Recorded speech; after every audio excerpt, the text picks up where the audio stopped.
Olá pessoal, tudo bem com vocês? Vamos dar seguimento então para mais uma aula aqui dos textos, dos livros bíblicos, né, da nossa teologia bíblica. E agora nós estudaremos o livro de Provérbios, seguindo aí então os livros poéticos ou de sabedoria que nós iniciamos na aula passada com.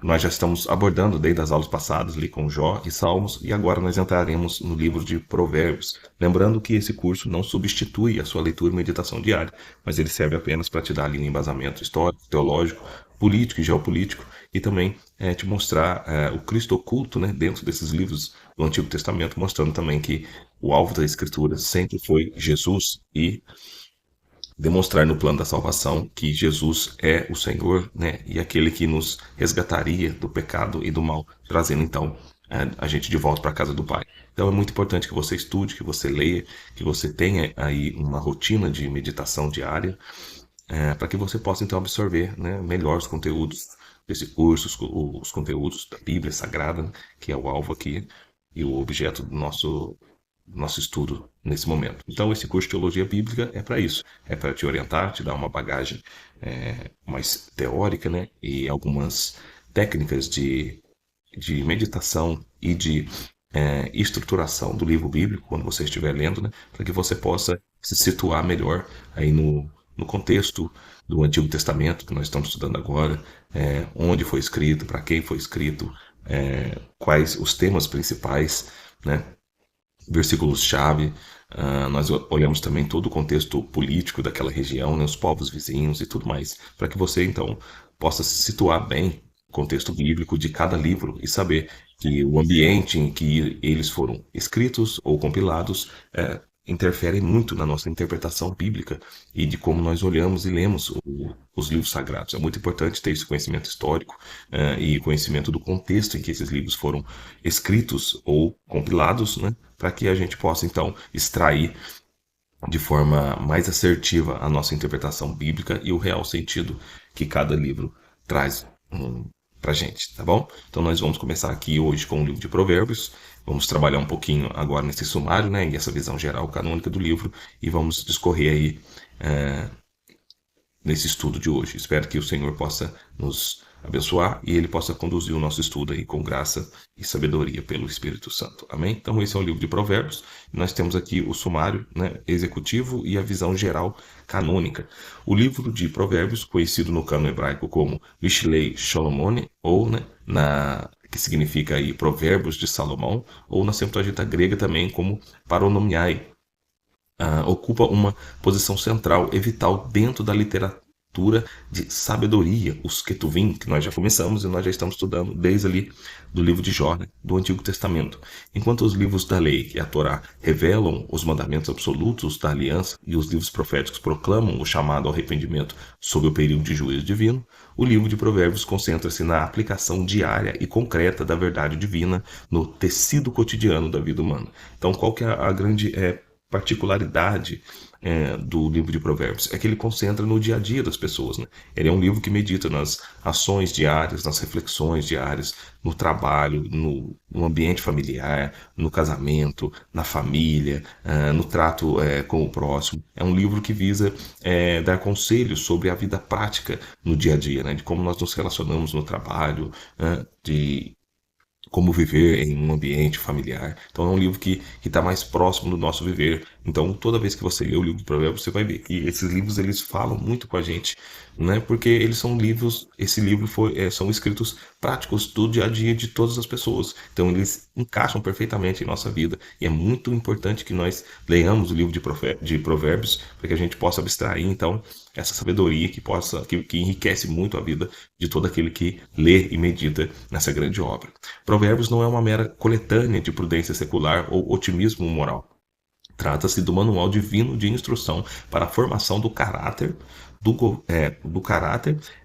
governança da mente, controle da língua, integridade nos negócios, pureza no matrimônio, diligência no trabalho e edificação do lar sob o temor do Senhor. Então, olha quantos aspectos interessantes nós encontramos no livro de Provérbios, né? Formação do caráter, a governança da mente, ou seja, como nós controlarmos nossos pensamentos, nossas emoções, né? O controle da língua, o quão importante é a gente ter esse controle do falar, né? Saber o perigo, às vezes, de palavras que nós lançamos, o poder que essas palavras têm, integridade nos negócios, andar de maneira honesta sempre, né? Pureza no matrimônio, como ter um relacionamento saudável dentro de casa, né? Diligência no trabalho e edificação do lar, o temor reverente ao Senhor. Então, aqui essa pureza no matrimônio é tudo que nós conquistamos, ou aquilo que nós temos, né? Que isso possa vir de maneira honesta, de maneira pura, de maneira justa, né? A diligência no trabalho, isso a gente possa viver de forma correta, né? Saber trabalhar em equipe, saber obedecer normas, né, e ordens, a edificação do lar sob o temor do Senhor, como educar os filhos na presença do Senhor, como se relacionar bem com a sua esposa ou com seu marido na presença do Senhor. É um livro fantástico e fundamental que serve para todos os cristãos, né? E não só cristãos, mas para todos aqueles que desejam conselhos de sabedoria. Esse é o livro. Na sua tese fundamental, estabelece que a verdadeira sabedoria não é um acúmulo de mero conhecimento intelectual ou erudito, mas uma postura ética e espiritual de submissão integral ao Criador. Então, é mais sábio aquele que obedece o Criador nos seus preceitos do que aquele que acumula informações. Esse é o grande tema do livro de Provérbios. Então, é melhor nós submetermos a Deus e a sua palavra do que a gente ficar acumulando informação e não fazer com que essas informações elas ganhem força no nosso viver prático. Nós temos acúmulos de informações, mas essas informações não têm um efeito real sobre nós. É isso que ele trata, essa comparação. Nessa primeira sessão, aqui, introdução crítico-teológica e literária, nós vamos trabalhar um pouquinho sobre essa parte teológica e literária do livro de Provérbios, para que você possa entender como ele é escrito, né, como ele se estrutura dentro desse bloco de livros poéticos. A compreensão do livro de Provérbios exige uma investigação cuidadosa sobre os gêneros poéticos e as formas literárias que compõem a sabedoria israelita.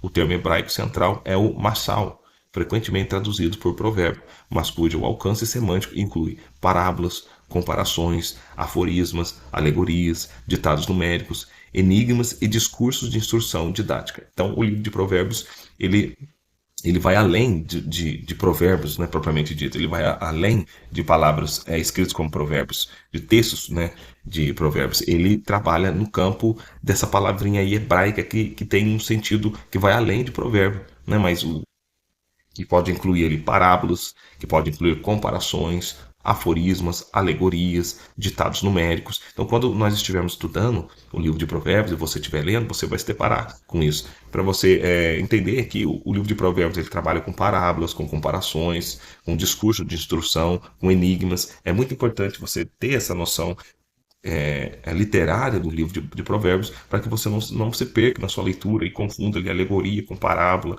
pode confundir enigmas com comparações, né? E às vezes a gente fica meio perdido no livro. Então é muito importante você entender a natureza literária de Provérbios, como ele se apresenta para nós, para que a gente possa interpretar o livro da melhor forma possível.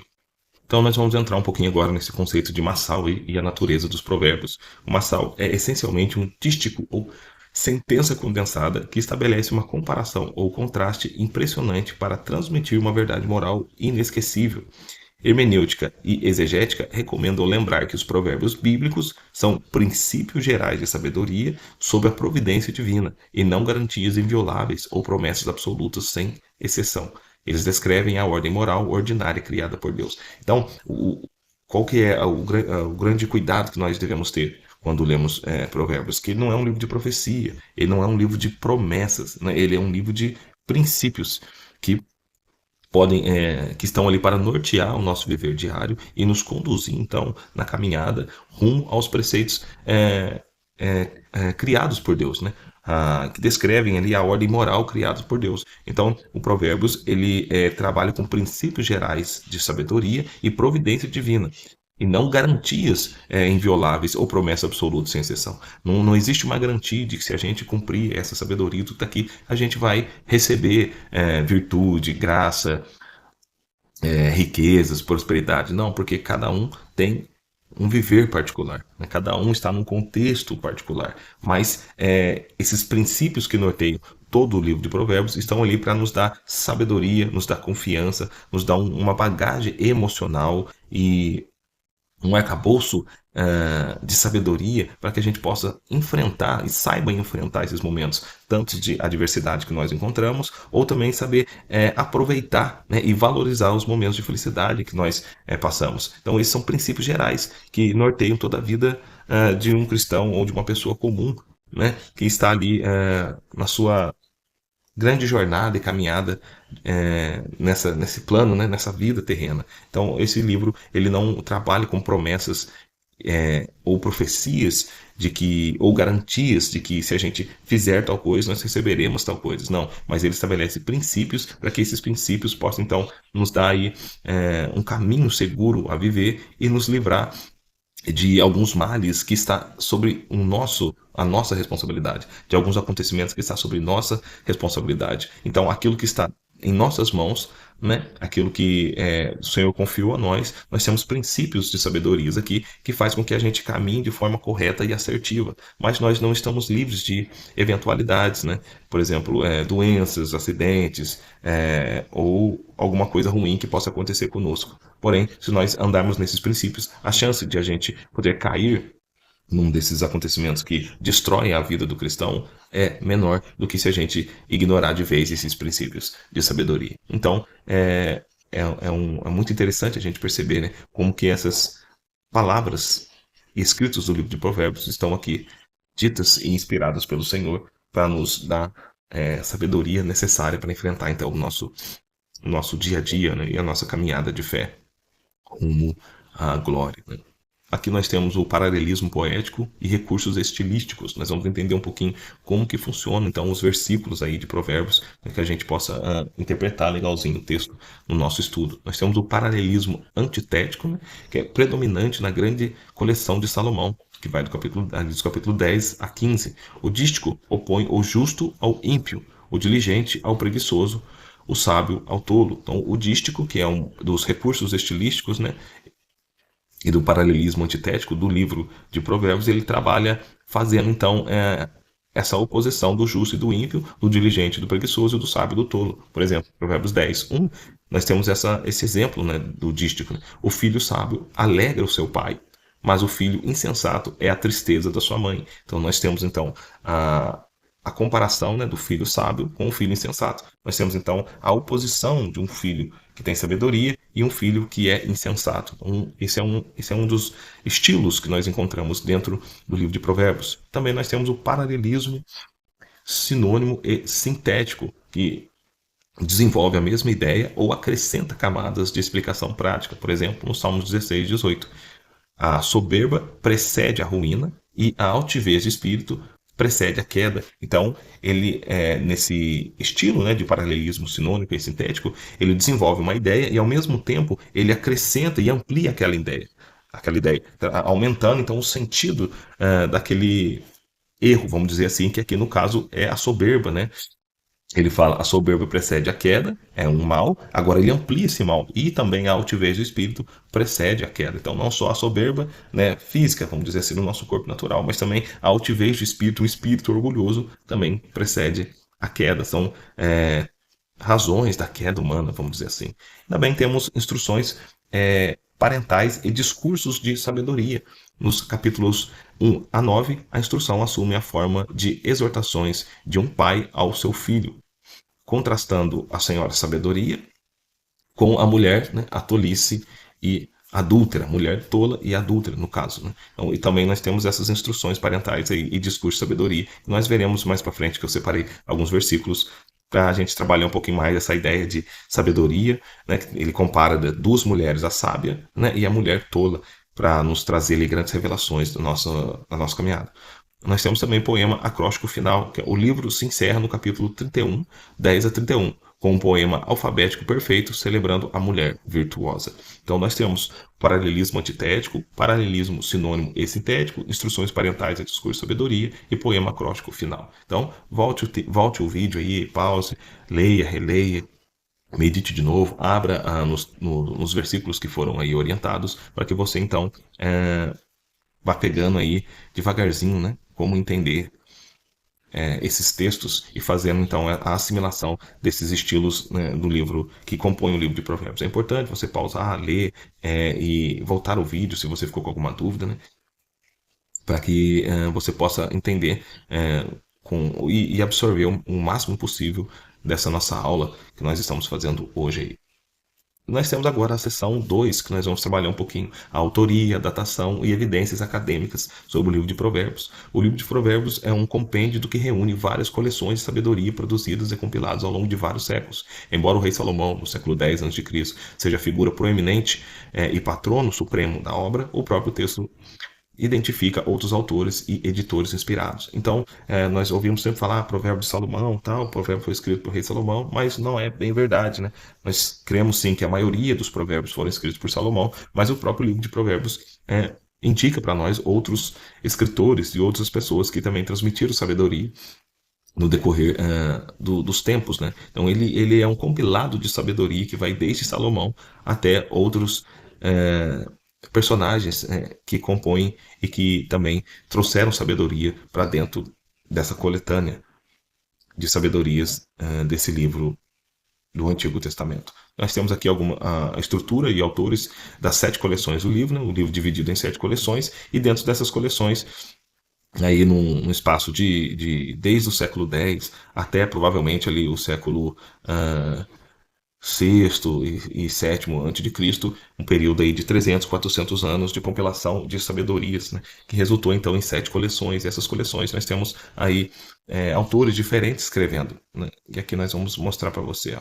Na coleção 1, nós temos o Provérbios 1, né, e depois até Provérbios 9, 18, que é Salomão, filho de Davi, discursos proeminentes sobre o valor supremo da sabedoria e advertências contra o pecado e a imoralidade. Então nós temos a coleção 1, nós temos passagem bíblica, nós temos o autor, destaque teológico e editorial. Então, nesse primeiro bloco, essa primeira coleção, nós temos Salomão, filho de Davi, como um dos seus autores, né, que traz discursos proeminentes sobre o valor supremo da sabedoria e advertências contra o pecado e imoralidade. Na coleção 2, que vai do capítulo 10, 1 até 22, 16, nós temos os provérbios também de Salomão, que é o primeiro bloco, né, que são 375 aforismas edísticos individuais, predominantemente antitéticos, que nós já estudamos aqui na primeira sessão em cima. Se você tiver dúvida, volta um pouquinho o vídeo aí para você ver, tá bom?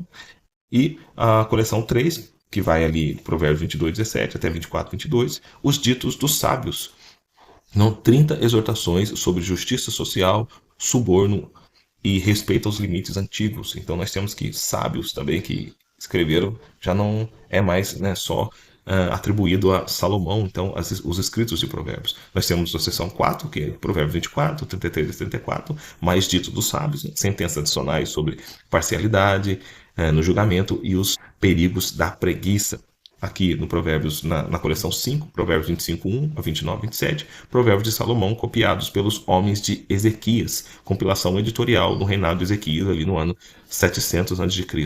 A coleção 6, Provérbios 30, de 1 a 33, as palavras de Agur, filho de Já, poema de profunda humildade teológica, e provérbios numéricos 3 e 4, né, coisas. E nós temos também a coleção 7, que vai de Provérbios 31, de 1 a 31, as palavras do rei Lemuel, instruído por sua mãe, o conselho maternal aos governantes e o poema acróstico da mulher virtuosa. Então o livro de Provérbios ele se divide aqui em 7 coleções, vamos assim dizer, né, dividido entre esses autores, aí, cuja maioria foi Salomão, mas nós temos também sábios, nós temos nós temos os provérbios de Salomão copiados pelos homens do rei Ezequias, nós temos as palavras de Agur, nós temos as palavras também do rei Lemuel e outros sábios, então, que compõem o livro de Provérbios. Tá ok? E a datação do livro, né, e a compilação final. O processo de redação e compilação de Provérbios iniciou-se durante o reinado de Salomão, no século X a.C. 1 Reis 4, 32 registra que Salomão proferiu 3.000 provérbios e teve seu fechamento editorial principal no reinado do virtuoso rei Ezequias de Judá, ali por volta do século VIII ou século VII a.C. Então, tendo aí um espaço de 300 a 400 anos para que fosse compilado então esse livro de sabedoria, sendo preservado intacto no cano pós-exílico sob liderança de Esdras. Então, esse é o contexto e a datação do livro de Provérbios e os seus autores, né? Os autores e compõe então esse livro, mais a datação e compilação final aí num período de mais ou menos 300 a 400 anos, tendo início no século X a.C. e terminando por volta ali do século VII a.C. também. Agora, nessa terceira sessão, nós vamos trabalhar um pouquinho sobre o contexto histórico, geográfico e ambientação cultural, para a gente entender o cenário em que esses princípios de sabedoria foram escritos, né, ou proferido ali por esses sábios. O primeiro ponto é a sabedoria do Antigo Oriente Próximo versus a sabedoria de Yahvé. Nós temos uma comparação, então, da sabedoria dos povos ao redor com a sabedoria de Yahvé revelada, então, aqui nos Provérbios. No mundo antigo, por exemplo, Egito, Mesopotâmia e Fenícia, a instrução da sabedoria era cultivada nas cortes reais para treinar diplomatas e escribas. Por exemplo, nós temos as instruções de Amenemope, no Egito. Contudo, Provérbios transforma radicalmente essa tradição. Enquanto a sabedoria pagã era utilitária e focada na promoção social humana, a sabedoria de Provérbios é estritamente teocêntrica. O que é isso? É ter Deus no centro, traz Deus para o convívio diário humano.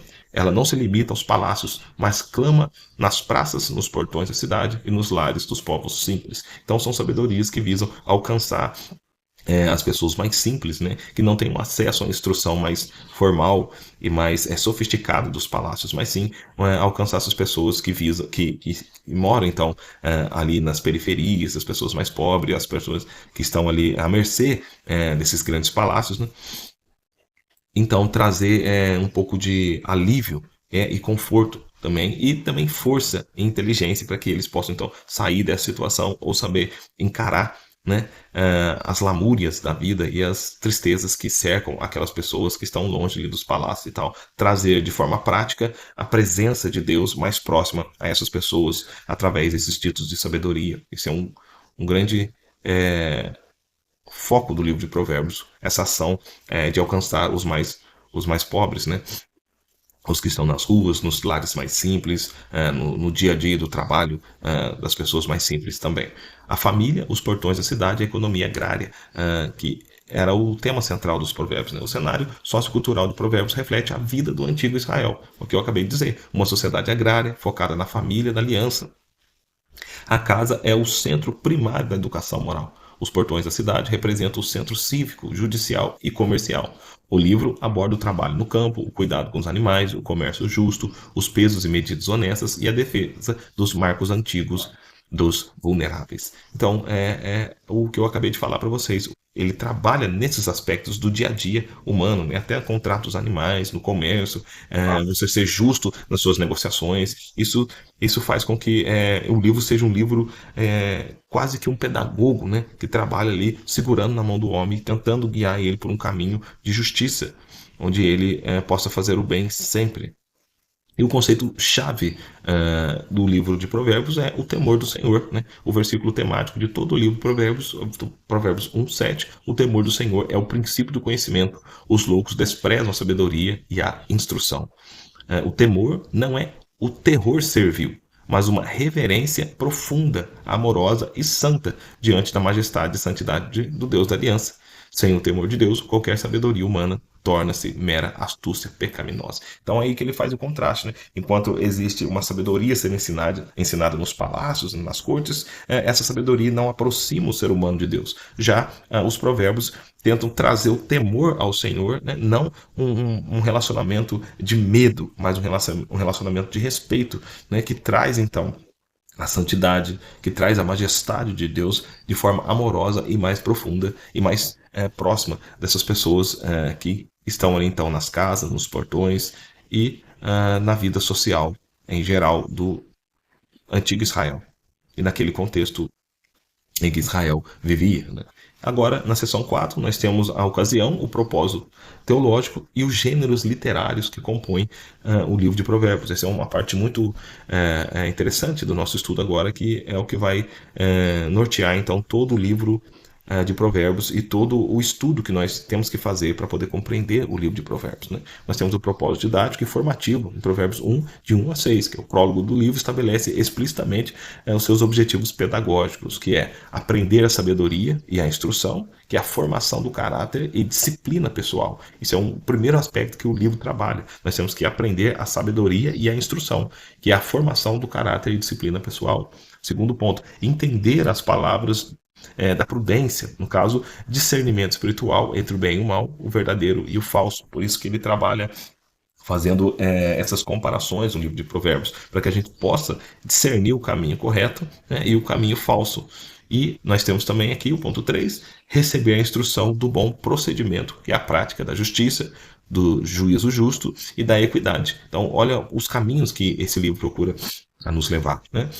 Formação do caráter, discernimento espiritual do bem e do mal, do verdadeiro e do falso, a prática da justiça, do juízo e da equidade, e por fim, dar aos simples prudência e aos jovens conhecimento, proteção para os inexperientes contra as armadilhas do mundo. Então, essas características que norteiam o livro de Provérbios visa então nos guardar e nos proteger das armadilhas do engano, das armadilhas da injustiça, das armadilhas então que o mundo eles lançam para nos poder atrair, nos aprisionar dentro deles, né? Então é muito importante nós entendermos esses aspectos, né?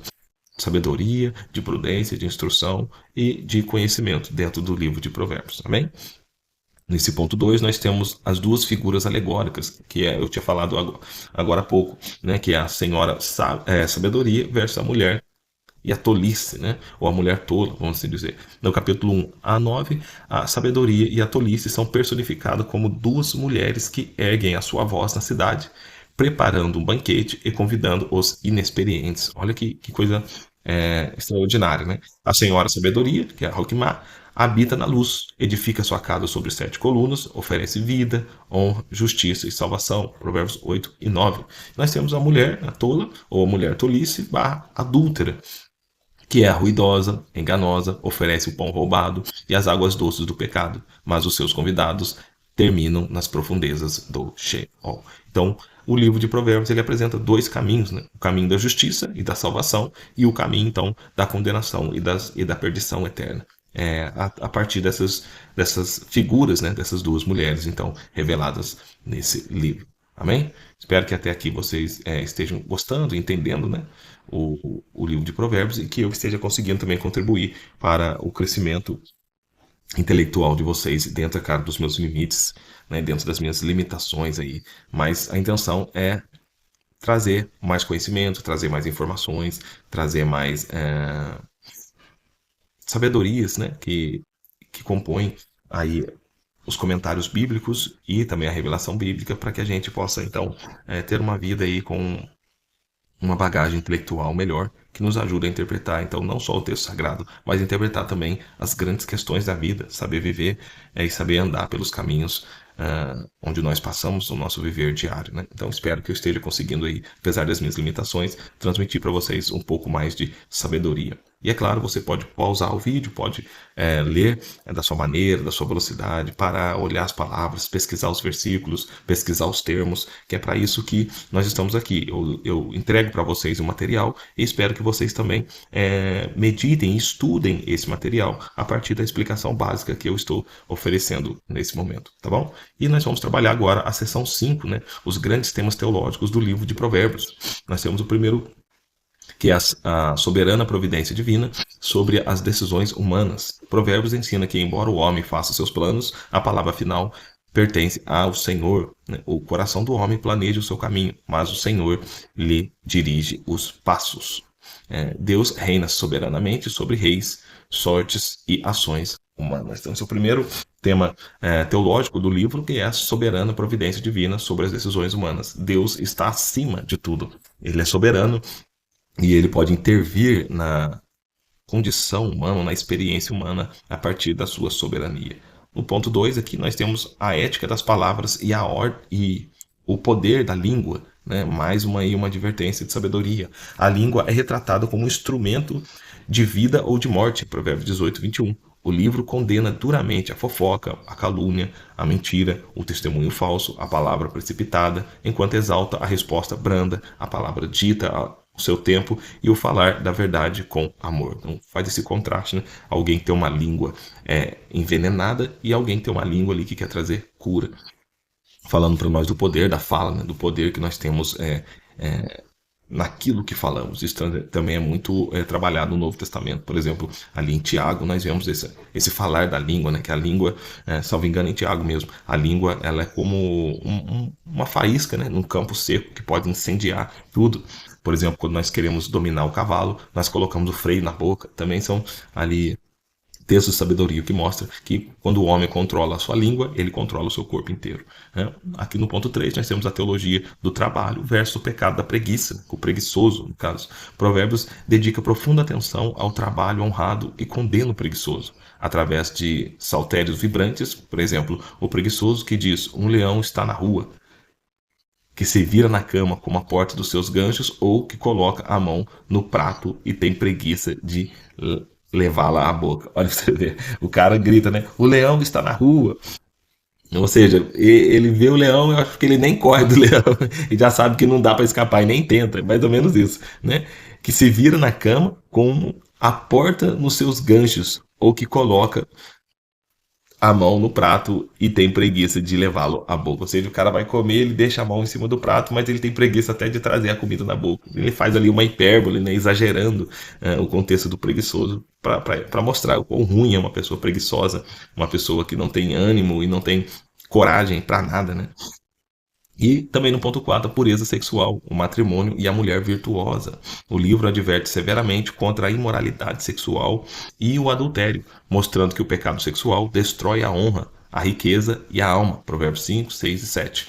Em contrapartida, exalta a fidelidade conjugal. Alegra-te com a mulher da tua mocidade. Provérbios 5, 18. E encerra coroando a mulher temente a Deus em Provérbios 31. Então, pureza sexual, matrimônio e a mulher virtuosa, a teologia do trabalho versus o pecado da preguiça, a ética das palavras e o poder da língua, e a soberba e a soberana providência divina sobre as ações humanas. Então são aí pontos de temas teológicos que norteiam todo o livro de Provérbios, para que você então, se quiser estudar por temas, aí você já tem os versículos separados que podem ajudar você sobre o pecado, sobre a língua, sobre a sabedoria, sobre justiça social, sobre a mentira, sobre a verdade, né? Então, trabalhar o livro de Provérbios, separando os blocos dele por temas, é o que ajuda a gente, então, a estudar melhor o livro, ter uma compreensão melhor. Nessa seção 6, o livro de Provérbios no enquadramento da história da salvação. Nós vamos olhar agora como que o livro de Provérbios ele se encaixa, então, no plano da salvação de Deus e na sua revelação no decorrer da história, desde o Gênesis. Na teologia bíblica redentiva, a sabedoria de Provérbios revela a intenção original de Deus para a humanidade criada à sua imagem. A transgressão de Adão no Éden foi essencialmente uma tentativa de alcançar sabedoria autônoma, rejeitando o temor do Senhor. Então ele trabalha ali que os princípios que Deus sempre quis para Adão, vamos assim dizer, está revelado no livro de Provérbios, e que Adão, ao escolher a sua própria sabedoria, representada pelo conhecimento, pela árvore do conhecimento do bem e do mal, desprezou então a sabedoria que vem de Deus. Portanto, essa é a razão da queda do homem, né? Quando o homem se baseia na sua própria sabedoria, na sua própria força, então deixa de lado a graça e sabedorias de Deus, né? Que é o que nos conduz à vida. Nós temos também aqui essa restauração da ordem criacional em Cristo, né? O livro de Provérbios demonstra a insustentabilidade da vida separada das leis morais do Criador. O fracasso histórico de Salomão em guardar os próprios provérbios, ao erguer-se à idolatria e às mulheres, ao entregar-se à idolatria e às mulheres estrangeiras, aponta para a necessidade imperiosa de um rei perfeito e de uma sabedoria encarnada que vencesse a tentação a capacitasse, né, e capacitasse o povo da aliança através da regeneração do Espírito Santo. Então é muito importante a gente saber sobre isso, né, que aonde Salomão, que representa ali um dos homens mais sábios da humanidade, aonde Salomão errou, aonde Salomão pecou, né, por confiar talvez na sua própria sabedoria, confiar mais no seu próprio entendimento sobre a vida, foi onde Cristo venceu, né? Mostrando que a sabedoria é a obediência fiel ao Pai, né? E ao aconselhamento divino, né? Em ter uma vida entregue a Deus, uma vida entregue à vontade do Senhor e não viver segundo a sua própria sabedoria, né? Então é um grande ponto que traz a revelação de Cristo para nós. Poder entender então que Salomão representa a sabedoria caída, né, por ter se desviado logo mais e confiado em si mesmo, e em Cristo então representa então a sabedoria verdadeira daquela que confia em Deus. Embora esses provérbios de sabedoria foram escritos também pelo rei Salomão e tal, mas depois o viver de Salomão demonstra ali uma falta de sabedoria, né, por ter feito alianças idólatras e cultivado então casamentos com mulheres estrangeiras, que vêm corromper também a nação de Israel como um todo, trazendo aí muitos prejuízos para aquela nação. Cristo, ao oposto disso, que é a sabedoria encarnada, demonstra que a verdadeira sabedoria é uma obediência aos princípios de Deus e viver uma vida conectada com o Senhor Jesus. Amém? O Senhor Deus Pai, né? Através do Espírito Santo. Vamos seguir então aqui com a nossa sessão 7, né, desse estudo nosso, onde foi dividido aqui em 5 blocos de esboço sobre o livro de Provérbios, né? Então nós temos aqui um esboço estruturado e detalhado desse livro, dividido em 5 partes. A primeira parte é o prólogo e o apelo à sabedoria aos jovens, né? Provérbios 1:1, depois 9:18.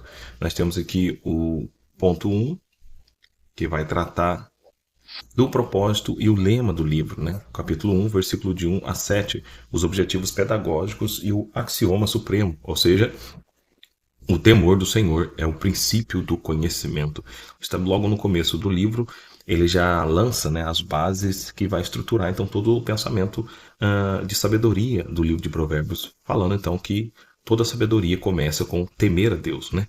Reconhecer o Senhor como soberano e criador de todas as coisas.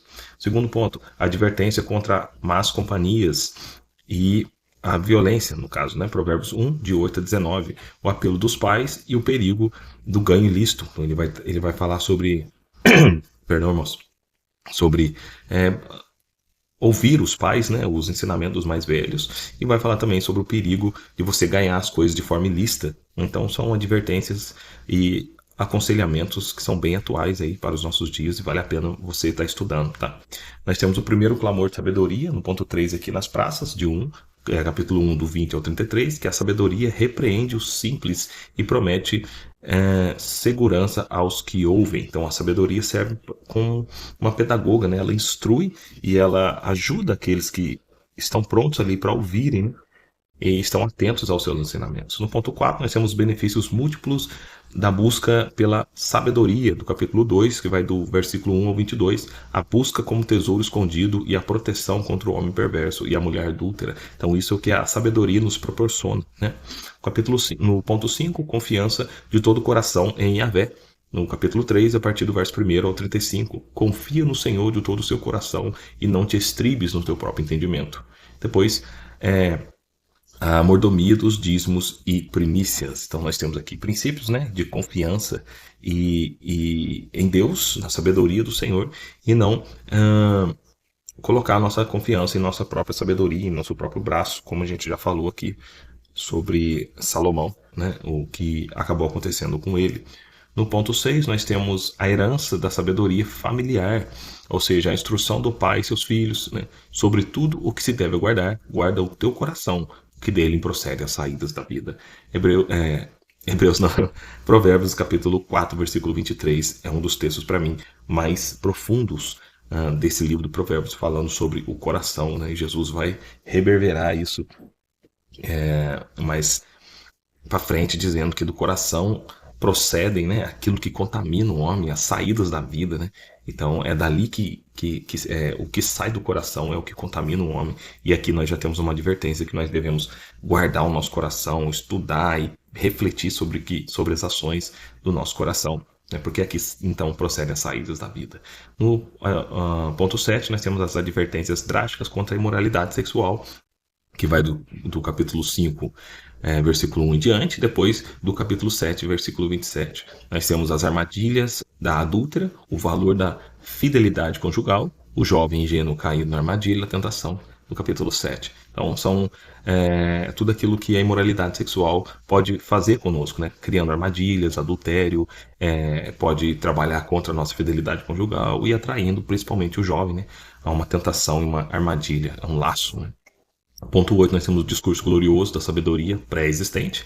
8, 1 a 36, a excelência da sabedoria, sua presença na criação ao lado do Criador e o chamado à vida. Então, a sabedoria quase como uma entidade, então, personificando no próprio Cristo, né? Falando que ela estava com Deus desde o princípio, desde antes da criação. O ponto 9, nós temos o banquete contrastante das duas mulheres, ou seja, o banquete santo da senhora sabedoria versus o banquete mortal da mulher tolice ou da senhora tolice. Né? Então são dois convites, né, sobre o que você vai se alimentar de sabedoria ou se alimentar de tolice. Então é um grande convite, né? É uma revelação desse grande embate cósmico, né, desse grande convite do Senhor Deus para que possamos então se alimentar da verdade e da justiça, e o convite à tentação do maligno para que a gente possa então se alimentar daquilo que é mal e daquilo que é perverso, certo? Agora nós temos aqui na nossa seção 2, que é os provérbios principais de Salomão. Provérbios 10, de 1 até 22, 16. Né? O primeiro ponto, o contraste entre o justo e o injusto. Salomão trabalha bastante isso, com aforismos sobre a integridade, o uso da língua, o trabalho diligente, a riqueza honesta e a humildade e o orgulho. Então, o próprio Salomão, em determinado momento da sua vida, ele reconhece isso, né? Que são princípios de sabedoria, o saber usar a língua, né, o saber como falar, a hora que falar, o trabalho diligente, a riqueza conquistada de forma honesta, a humildade, né, e o cuidado com o orgulho também. Então, e manter a integridade diante de Deus são preceitos que norteiam tão bem momentos da vida de Salomão. Embora nós não sabemos, né, o fim verdadeiro de Salomão, mas ele deixou muitas palavras de sabedoria inspiradas por Deus para alcançar a nossa vida. E nós queremos que a misericórdia de Deus ainda repousa sobre Salomão, né? Onde quer que ele esteja. Ponto 2, a sabedoria de Deus e a ética real. Capítulo 16, 1 até o capítulo 22, 16. Provérbios sobre o coração do homem e a resposta de Deus. A mansidão e a moderação, a instrução da criança no caminho que se deve andar, e a riqueza e a pobreza sobre os olhos do Criador. Então, Salomão traz aspectos bem relevantes sobre o nosso cotidiano, né, nossa vida de forma familiar e social, trazendo reflexões para que a gente possa viver da melhor forma possível dentro dos padrões que Deus estabelece. Na seção 3, nós temos as duas coleções dos sábios. Lembrando que eu estou fazendo a separação daquilo que a gente já falou lá atrás, né? Dos 5 blocos que nós estruturamos, onde nós falamos ali sobre os autores, né? Do livro de Provérbios. Então aqui está estruturado agora capítulo e versículo, para que depois você possa estudar melhor e saber quando foi Salomão, quando não foi, e os outros autores também que compuseram aí os Provérbios.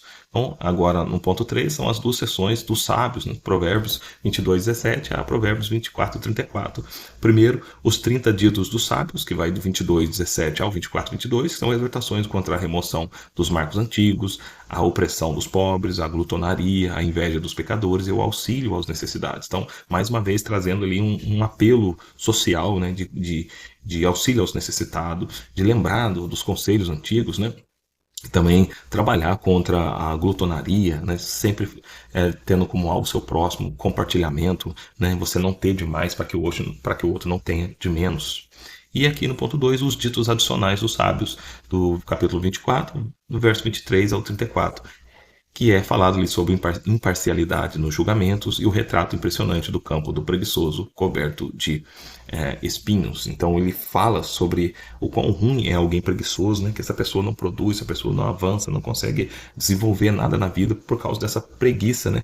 Que paralisa a pessoa e faz com que ela não consiga alcançar então os objetivos aí, e ter uma vida próspera e abençoada. E agora, na seção 4, nós temos a coleção salomônica compilada por Ezequias, Provérbios 25, 1 até o 29, 27.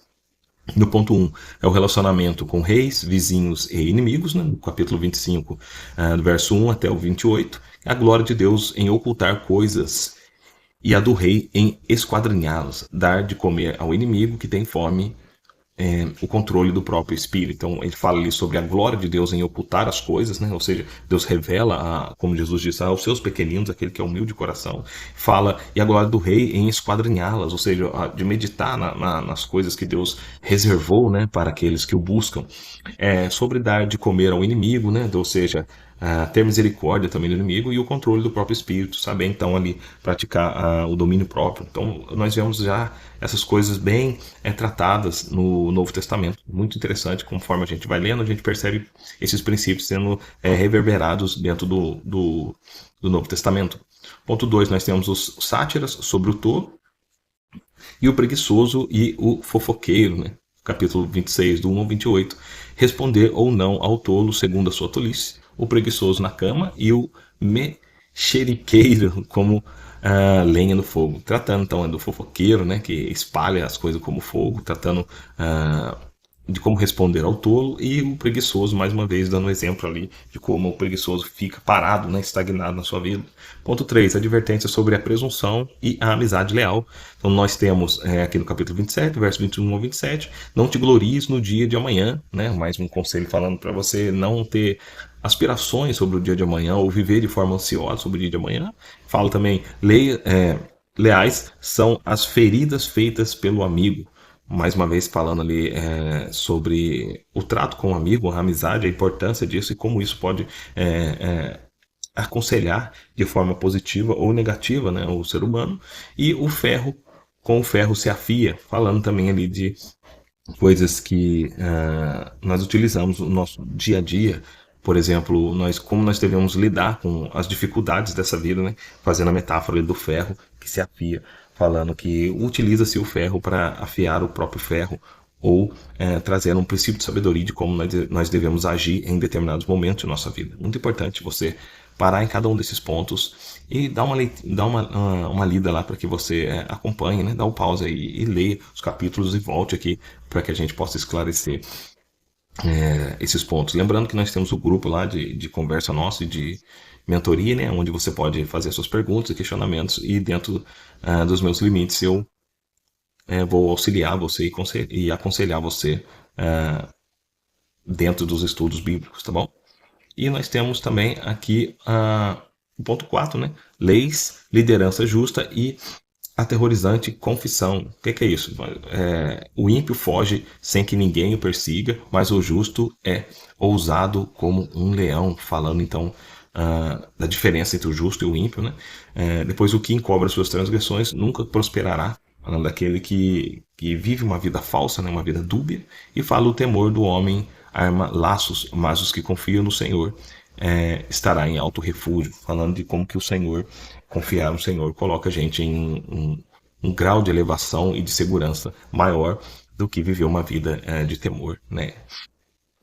Então, nós temos agora o ponto 5, que vai falar um pouquinho sobre os apêndices inspirados de Agur e Lamel, ou seja, mais dois autores aí que se encontram no livro de Provérbios, né, do Provérbios 31 e depois do 31 até o 31. Nós temos o primeiro ponto, que é a oração, e os provérbios numéricos de Agur, né? Então vão ali do capítulo 30, verso 1 ao 33, que é a confissão de limitação humana, né? Como que o ser humano é limitado, né? A oração pelo pão necessário, nem pobreza extrema, nem riqueza insaciável, falando então de um balanceamento, né, da vida humana, que você não precisa de muito e para viver, né, e você não precisa ter demais, basta você ter o seu sustento, a sua casa, a sua vida bem estruturada e poder compartilhar com o próximo. Isso já é uma vida digna, né, sem luxúria, sem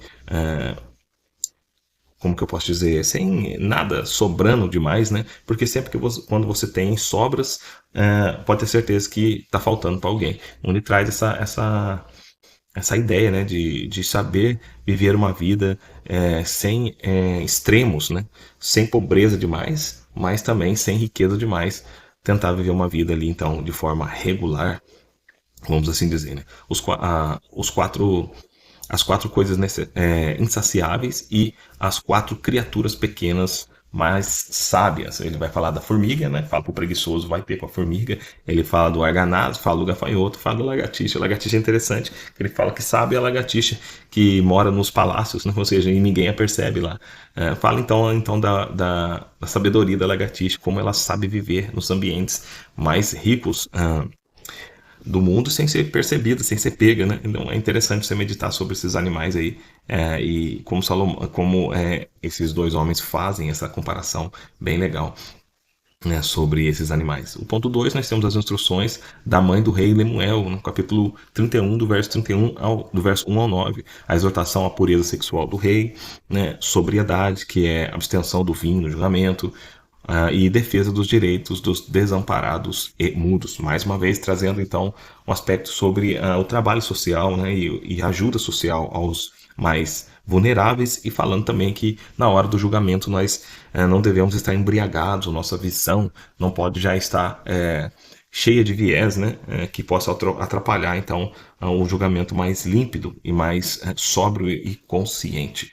E por fim, o ponto 3, nós temos o poema acróstico glorioso da mulher vitoriosa.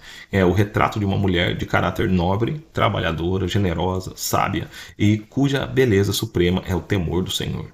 Ou seja, enganosa é a beleza e vã a formosura, mas a mulher que teme o Senhor, essa será louvada. Falando então dos aspectos da vaidade, né, e que passam, são passageiros, mas a verdadeira beleza de alguém está em obedecer a Deus e os seus preceitos, os seus cuidados. Isso faz da pessoa uma pessoa bela diante dos olhos de Deus, certo? E agora eu quero caminhar com vocês aqui na nossa sessão 8 do nosso estudo, falando um pouquinho sobre 10 referências e tipologias do Cristo oculto e revelado em Provérbios. É claro que existem mais referências, mas eu listei essas 10 só para a gente ter uma breve meditação sobre como encontrar o Cristo, né, dentro dos livros do Antigo Testamento, aqui incluindo também Provérbios.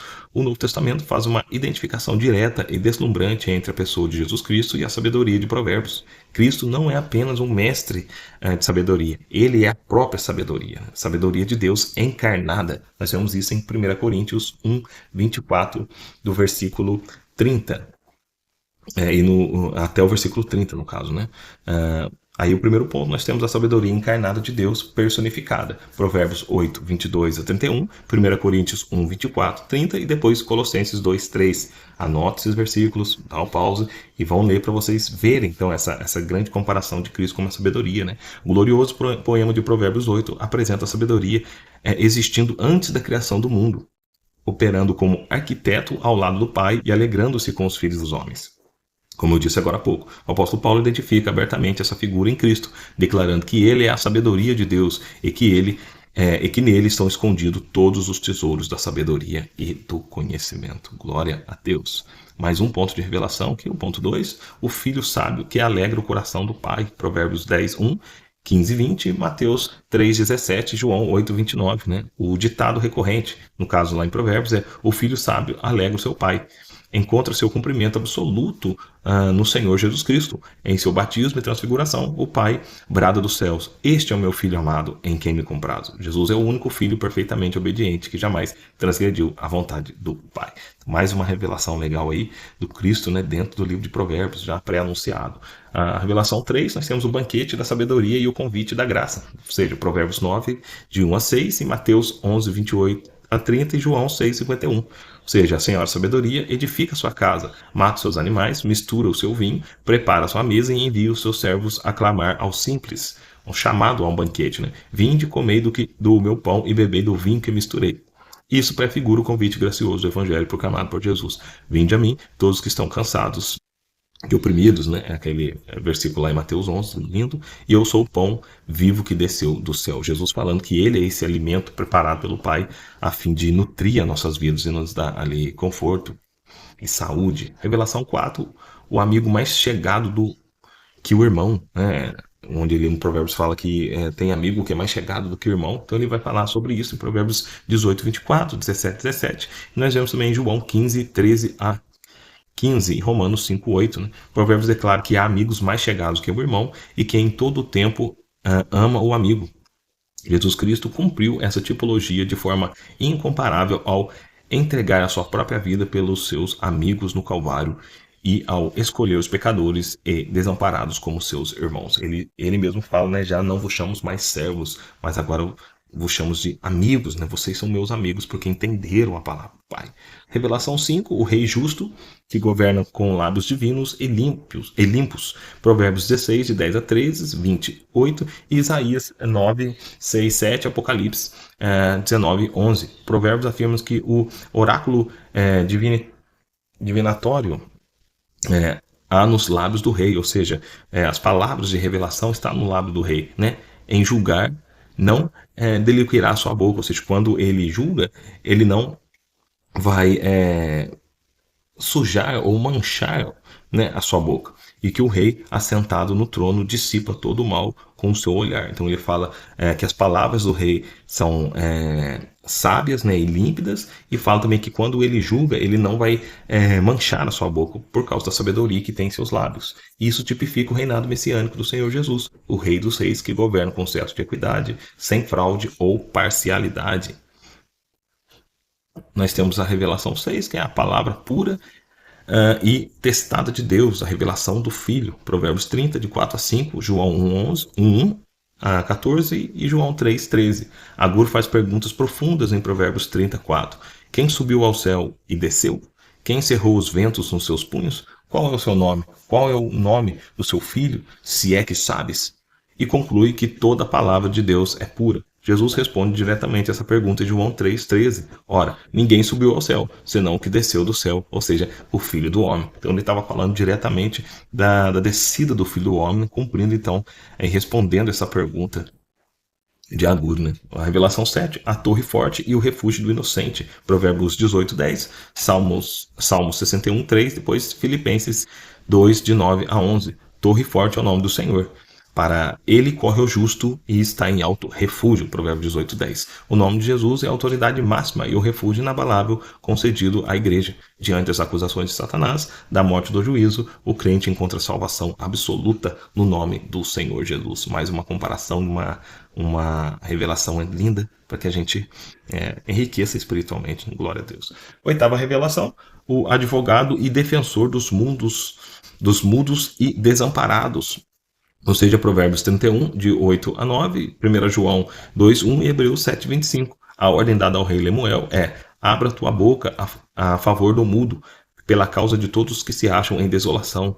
Ou seja, julga retamente. Isso é um clamor, né, para justiça social e a se atentar às pessoas carentes e com necessidades especiais, né?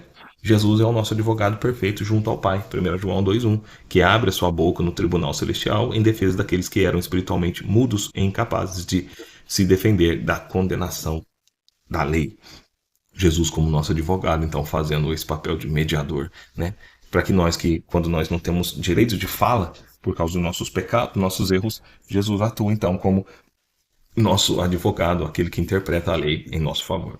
Revelação 9, o cumprimento da oferta do arrependimento e perdão. Provérbios 28, 13, 1 João 1, de 8 a 9 e Salmo também 32, de 1 a 5. Ou seja, o princípio glorioso de Provérbios 28, 13 declara: o que encobre as suas transgressões nunca prosperará, mas o que as confessa e deixa alcançará misericórdia. Essa promessa de graça antigo testamentária ganha base na expiação do sangue de Jesus Cristo, que nos purifica de todo pecado quando andamos na luz e confessamos as nossas faltas. Glória a Deus. E a revelação 10, para a gente encerrar aqui, nós temos a noiva gloriosa e a igreja como esposa virtuosa de Cristo. Provérbios 31, de 10 a 31, Efésios 5, 25 a 32, Apocalipse 19, 7 a 8. Né? O poema acróstico da mulher virtuosa, em Provérbios 31, retrata uma esposa fiel, trabalhadora, vestida de linho fino, cujos filhos a chamam de bem-aventurada e cujo marido é honrado nas portas. Na teologia tipológica, a mulher virtuosa é a figura da igreja remida, a noiva de Cristo revestida com as vestes de linho finíssimo das ações de justiça dos santos, aguardando as bodas do Cordeiro. Então, nós temos também até uma tipificação aí da igreja como uma mulher, a noiva de Cristo ataviada, totalmente preparada então para o encontro com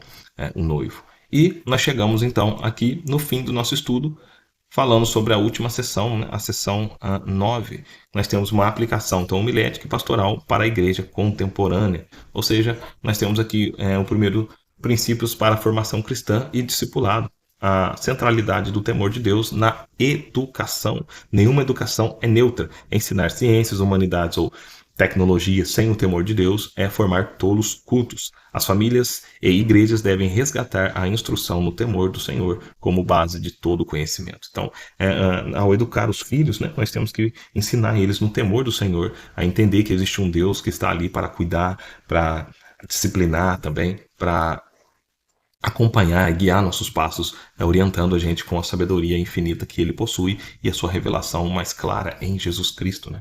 Mais um ponto, a santidade e discernimento na era digital.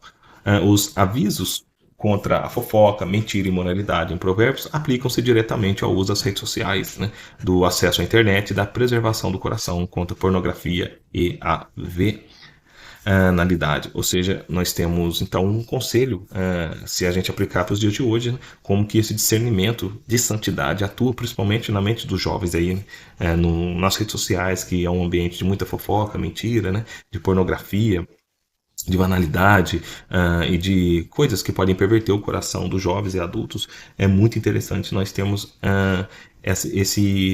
essa instrução, né, e levarmos essa instrução para os nossos filhos, para que a mente deles possa estar guardadas e sempre em oração, pedindo para que o Espírito Santo os proteja, né, e os conduza nessa caminhada aí, aqui na nossa jornada terrestre. E o terceiro ponto é a ética financeira e o trabalho como culto, ou seja, a condenação da preguiça, ou seja, mostrar que a preguiça, né, não conduz a gente a um estilo de vida que não prospera, a um estilo de vida que limita os talentos que Deus nos deu, é um estilo de vida que é danoso para o nosso viver, no caso, né, onde a nossa própria preguiça ela atua numa certa procrastinação, fazendo com que nós não vivamos aquilo que Deus prometeu para nós e que a gente também não consiga alcançar grandes coisas aqui nessa vida, né? Então é um grande conselho, né, dessa atualidade, né? Talvez combater a procrastinação, né? E também nós temos o conselho sobre o suborno do enriquecimento ilícito, né? Adquirir riqueza de forma ilícita, roubando através de jogos de azar, através de meios ilícitos, né? Que podem então nos acarretar sobre a nossa vida condenação, prisão, até morte, onde nós vemos aí vários jovens, né, entrando para o mundo das drogas, do tráfico, para conseguir um dinheiro rápido, né, mas também perdendo a sua vida. Nós vemos pessoas usando a palavra de Deus para enriquecer também e esquecendo do todo o ensinamento bíblico, né? Hoje nós acabamos de ver para não ter demais, né? Que Deus não vai permitir também que você viva na miséria, mas se contentar apenas com o salário, com uma casa, né? Com sua família e saber que quando você tem sobrando é porque está faltando para alguém, né?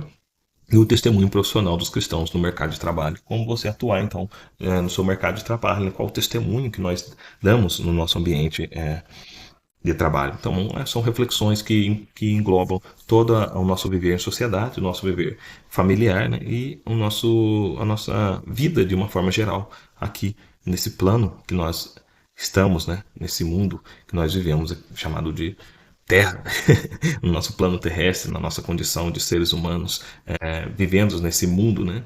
Que traça, né? E arma grandes armadilhas para nos tragar, cujo príncipe é o maligno, que está ali constantemente aprimorando as suas estratégias e as suas técnicas para poder tragar a gente de alguma forma. E nós temos a conclusão agora e o apelo teológico. Provérbios nos ensina que a fé bíblica não é uma teoria abstrata, nem uma religiosidade de domingo, mas uma sabedoria viva que transforma a maneira como falamos, trabalhamos, gostamos do nosso dinheiro e amamos nossa família. Ao olharmos para as páginas de Provérbios, somos conduzidos ao Senhor Jesus Cristo, a sabedoria de Deus feita carne, em que encontramos o perdão para a nossa tolice passada e a graça necessária para caminhar na vereda da vida. Então, é o que eu estou tentando dizer desde o começo, né? Nós encontramos a graça de Deus para que a gente possa caminhar, então, nessa nossa vida terrena, na nossa experiência aqui enquanto seres humanos,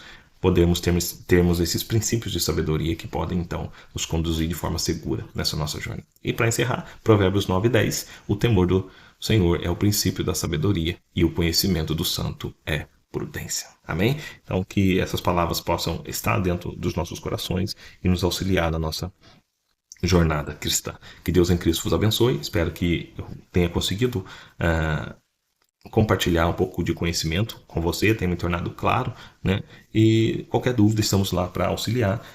E você também pode parar o texto, voltar, parar o vídeo, voltar a fazer a sua releitura e usar os versículos ali para a sua própria meditação, que isso vai ser bênção, tá bom? Deus em Cristo vos abençoe e te dê a paz. Tchau!